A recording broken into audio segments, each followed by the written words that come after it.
Labą dieną, aš visų jūsų naujas mokytojas. Kodėl jūsų balsas kaip pas Simoną? Nes aš jo brolis dvynys.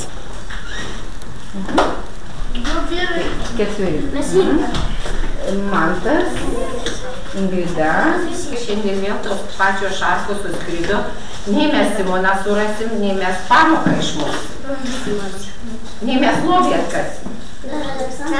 Eisim ieškoti Simono, jis va toks nukankintas, su sulaužytom rankom. Bet geros nuotaikos. Gerai, tai dabar eikim visi, bet eikim tyliai, kad mūsų priešai neišgirstų ir nespėtų Simono paslėpti kitą vietą.